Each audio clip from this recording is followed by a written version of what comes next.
Yeah, but both 91. Yeah. And he was born in about mid-May, and I was born in about mid-June. Mhm. And in early fall of 1932, Yeah. our mothers put us both in a playpen. And I'm sure he tried to take charge because that would be Abe. Yeah. But at least I was rolling around in it probably. So it goes back 91 years. I And want. so Sorry. he sort of, we kind of lost track of each other. We had some contact. Sorry about the dogs. No problem. We had some contact, but all of a sudden we were working together because he had come up with this idea. He called it political medicine, but I always thought of it as policy medicine. Political has an undertone, and I always felt uncomfortable with that. But Yeah. it was really policy medicine. Yeah. And for Abe had an unusual gift. He could look at a patient, and he treated patients like other doctors treat patients, trying for the best possible outcome.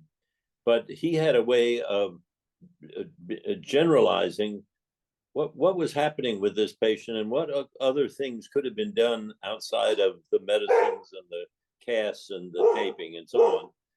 And I think that's how he that unusual gift is how he came to see opportunities changing the policies and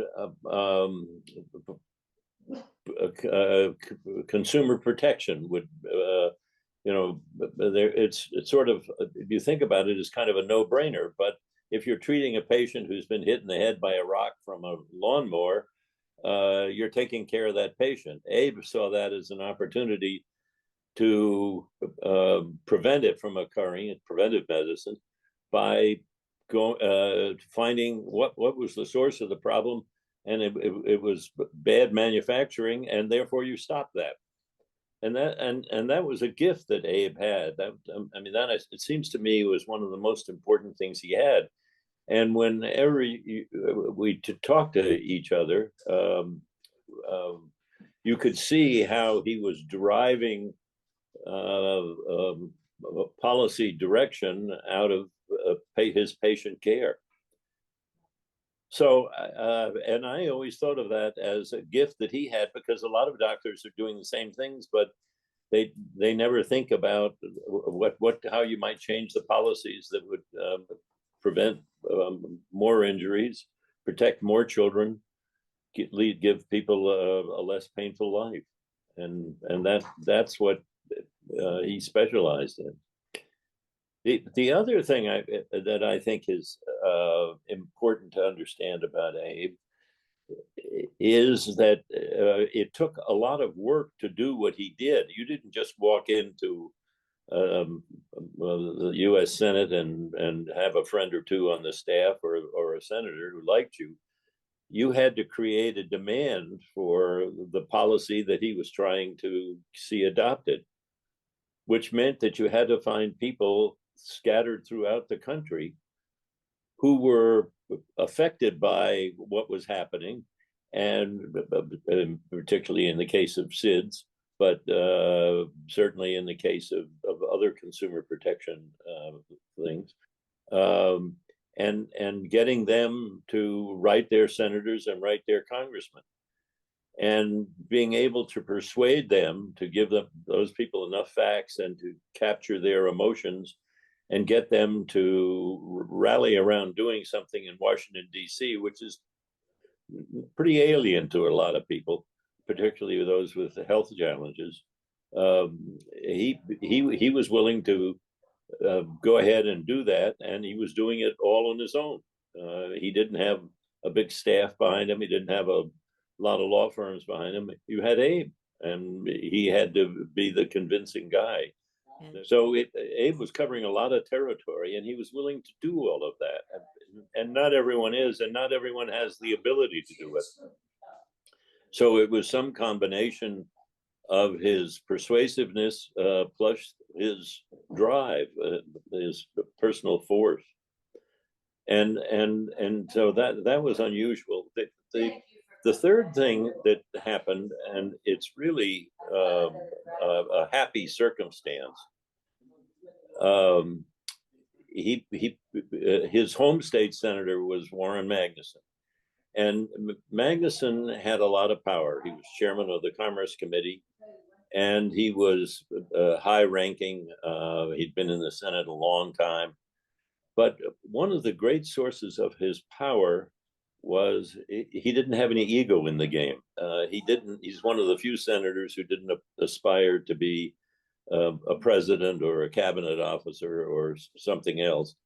He was not driven by money, and he was not driven by higher office. He simply he had a personal feeling for consumer protection and healthcare. Those were the two issues that he really worked on and cared about. So you can see here comes Abe, who has exactly those same concerns and who's not in it for his ego and not in it to pad his wallet. In fact, the reverse. He's willing to spend the time and the resources to get that done. And Magnuson, with this enormous and trusted power, is willing to take on projects that have been proven to further consumer protection and further health care. And so it was a kind of a magic meshing of interests and status and stature that enabled Abe to do what he did. And so that I mean, I always look at it as sort of the three pieces that and the natural skill set he had for generalizing about what kind of policies you needed. The second, the willingness and the sense of direction to build public support.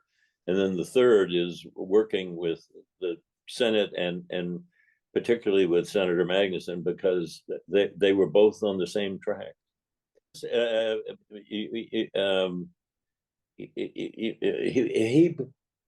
He is in a very unexpected way getting credit for something that might have disappeared because everyone else is claiming credit for it.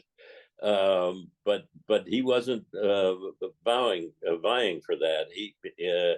When he wrote papers, or at least the ones that I've seen, and particularly some of his later writings, he wasn't tooting his own horn. He was talking about other people. He always was talking about what other people had done and complimenting them or suggesting maybe they were on the wrong track. That was Abe. But he was persistent about it. I mean, he wanted things. I mean, we are contributors to Playgarden. It wouldn't have happened without. I mean, he steadily pushed that, and it's kind of it's sort of that inner. It's not conscience so much as just an inner goal of trying to get things done. I loved your statement. He lived in the moment, because that is what he did. He saw things and wanted to get them done, and effectively moved ahead. And it couldn't have, and if he had been any different, I don't think it would have worked. If he had been less aggressive, probably not the same result, because you're trying to punch a big soft bag, and it's hard to have any impact unless you're really persistent. And Abe had that virtue. Yeah, but I mean, I mean, everybody in Washington's aggressive, but not many people are not. Most people are doing it for themselves. Yeah, right. Yeah. And he was not tripping over his ego, and that was a key thing that you had to understand. Every one of us, whoever worked with him, and all of those afterwards, never had any question about whether Abe was trying to get an award or boost his ego or get a clipping or get some kind of a following or run for office or do anything that was personal, nor was he trying to pad his wallet. He Yeah, never. but You almost had a Jewish wake. Yeah, I mean, having the candle, lighting the menorah in the Rainier Club. yeah, Can yeah, you imagine the founders of the Rainier yeah, Club yeah, a menorah lighting going on, or even women in the club? I mean, yeah. we're talking about throwback city. And Dad would have loved that. way, yeah. when we talk about this, but we talk about his humility and not wanting to trip over his ego. Golda Meir once said, "Don't be so humble. You're not that great," and that meant humility that was put on. That was not the case with him. It